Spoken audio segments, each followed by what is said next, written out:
Ẹ̀yin fans mi, tó bá ní pé ní àní gbé trophy wálé lánàá, how would you feel? What will be your reaction? Hello beautiful listeners of the Pop Spot with Hamza Hakima. If I was to be the one, I would really argue with the person, and in fact, I wouldn't take it lightly with the person, because how on earth will you tell me that my country will not bring home the trophy? Like how? How now? We all put our hopes on it, like we all put our minds there that our guys are bringing home the trophy. But as it is now, we don't have anything to do to that. It's still our nation. There's nothing we can do to it.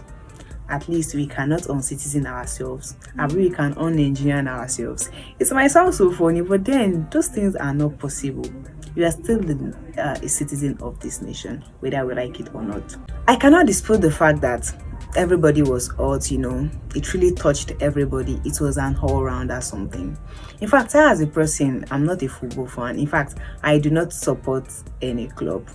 But seeing my country play, I decided to be patriotic for once, at least, And I watched it. I watched the football right from the beginning to the end, and it ended the way it ended. It's also disheartening, like, wow, this time around that I dedicated my time to watching football and it turned out this way. Why is it that way? I was saying something yesterday. I was like, they are going to roast us on social media, because at the point I was even thinking that why did you even take it up to that level on social media after making it to the finals? But then we got no choice. Everybody was overwhelmed. Like, we couldn't contain our happiness.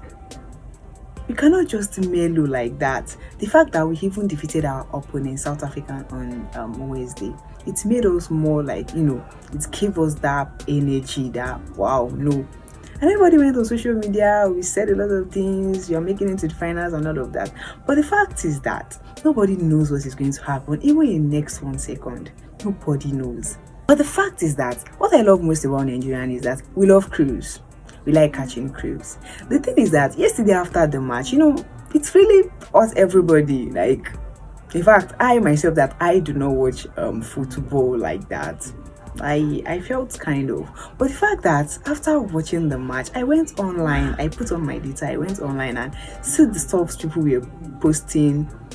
Those stuffs were really funny, and I did not even know when I found myself laughing. Like, I was laughing, and everybody came back to normal. We just used those stuff to put ourselves back together so that we can be back on our feet.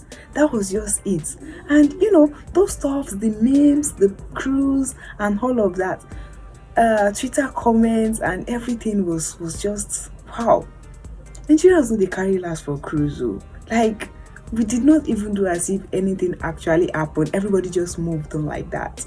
I saw a lot of Twitter comments yesterday. Imagine somebody saying that Nigerians will actually think this is a torchlight. How on earth did this one look like torchlight, for Christ's sake?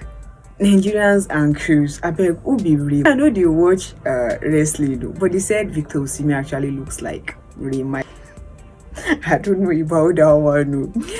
For God's sake, how on earth will you say that this kind of person should pronounce AFCON? Are you trying to body shame her? Because I do not understand. It's obvious that she cannot pronounce AFCON. It's not nice. But all these things are just cruise. We're just using these things to make ourselves happy, and that is it. But what I want everybody to know is that in every game we find ourselves, there's always a winner and a learner, not a loser. We are one big nation, and I would want us to stick to that. I still remain your host, Hamza Hakima. One love.